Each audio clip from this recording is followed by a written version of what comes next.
Welcome everyone to this hashtag TNA Lockdown Q&A. Just a little note, if you want to participate in future OTRSCentral Q&A episodes, want your questions answered, what you do is you go to Twitter, follow @OffTheRope on Twitter, and tweet your questions using the subject hashtag, whatever it may be.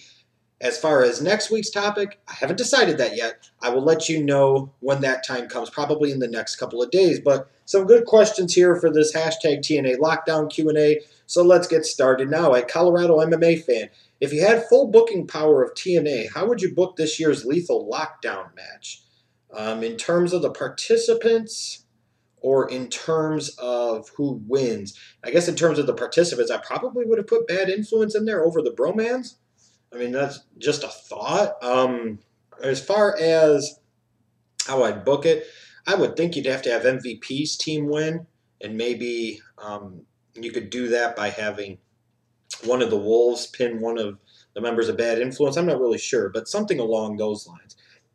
At MUT Sweaty Teddy, what if Team MVP loses? Then after the match, MVP says, I wasn't actually the investor. Then we hear a horse neighing, and we hear, I am, and we see Jeff Jarrett riding Carrot Angle to the arena to save the company. That would be one big batch of bullshit. It's not going to happen. Accept it. Thank God. Glad that Memphis mid-card piece of crap's done with TNA. Funny question. Ha ha. At Tom Wheeler 95, do you think it's too soon for Magnus to drop the title, or would you give Joe a run with the belt? I could go both ways on this. Like I said, I talked about it in last week's Impact review. You know, it's one of these things that maybe it would be nice to throw a freaking bone to us and have Samoa Joe get a nice title run, even if it's a short one. But at the same point in time, do you really want to undercut Magnus? Well, kind of with the Magnus character, with him being a paper champion, it's almost like he has to lose this and then find a way to win the belt back quickly, and I'd be okay with that too. Just Joe winning the belt at this point would be a validation of him and a reminder of him being a top guy for TNA. It maybe would remind TNA that he's a top guy for them.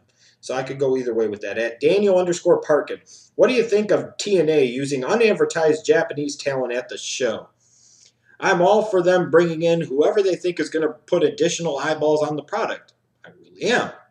However, if you were going to bring in somebody like a legend like the Great Muta, you must promote this, because older fans in my age demographic, and perhaps even older, that have been disenfranchised by what professional wrestling has become, and especially the WWE, actually remember the Great Muta and remember him from his days working in WCW and like him tremendously.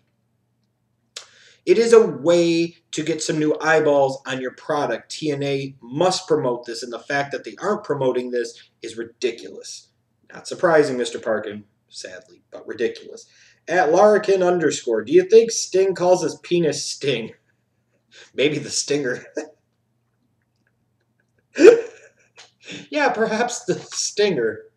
Or the Slippery Steve Borden, I don't know. That almost sounds like some really perverted sex move. The Slippery Stephen Borden. At Skinner Ivan 14, how do you feel that the entire Lethal Lockdown history, that it seems like the babyface team always goes over? Well, traditionally cage matches were supposed to be designed for the babyfaces to go over, so usually they should go over in cage matches. So I don't really have feelings about it one way or another, honestly. At Swagging King 14, will Jeff Hardy return at Lockdown? No, but Willow will. I'm kidding. Yes, even MVP announced that Jeff Hardy will be back at Lockdown. So yes, Willow, Jeff Hardy, whatever the fuck you want to call him, will be back at Lockdown.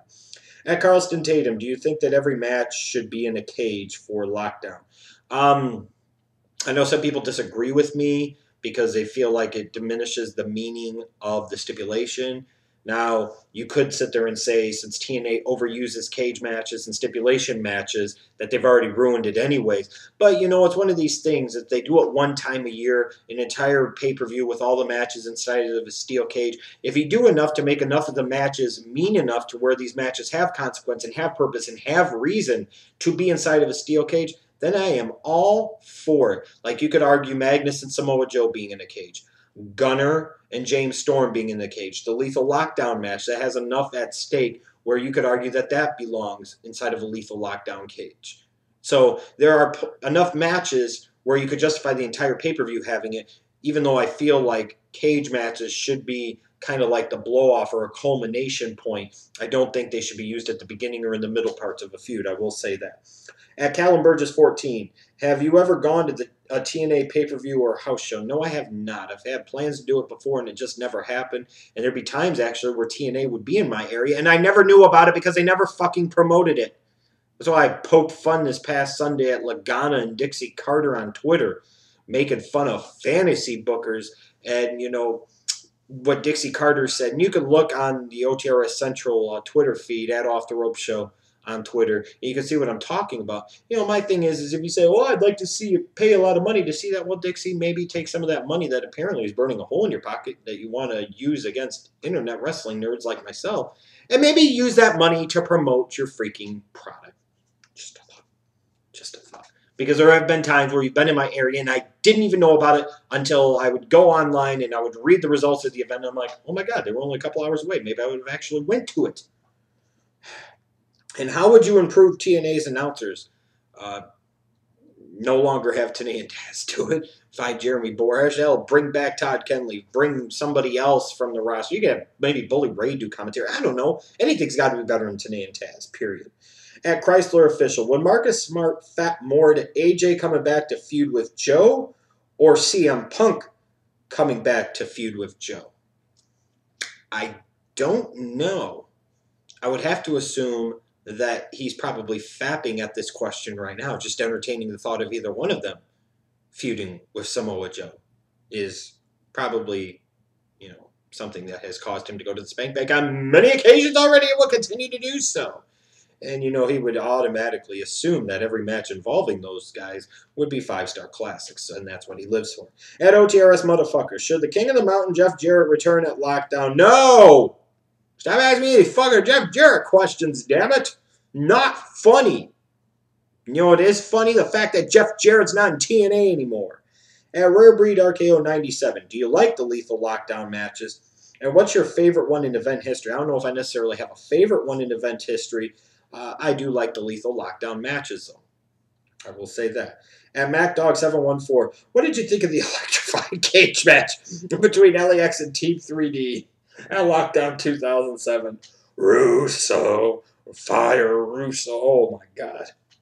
In 2007, you're trying an electrified cage match. Oh, God. That's what I think of it. Oh, my God. At Declan M57, should Chris Sabin be officially inducted into the Extraordinary Gentlemen's Organization at Lockdown? Why the fuck not? That's right. He said, fuck Velvet Sky. I don't need her anymore. Good shit. Oh, my goodness. At Dante King 12, who would you have go over at Lockdown? Team Dixie or Team MVP? Really, I would have to say you got to go with Team MVP.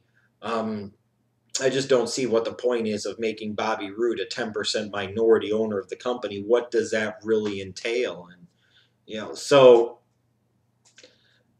you know, because otherwise if you brought in MVP and you have his team lose the match here, then what, he goes right back to being a full-time wrestler? And then why not just bring him back as a full-time wrestler to begin with? Why sit there and have him be this investor for 6 weeks or 2 months or whatever the hell just to go right back to a wrestler's role? I think you got to have Team MVP go over at Lockdown. At Jay Gore 492, do you think that TNA have overshadowed the world title match because of the Lethal Lockdown match? No. No. I don't think so at all.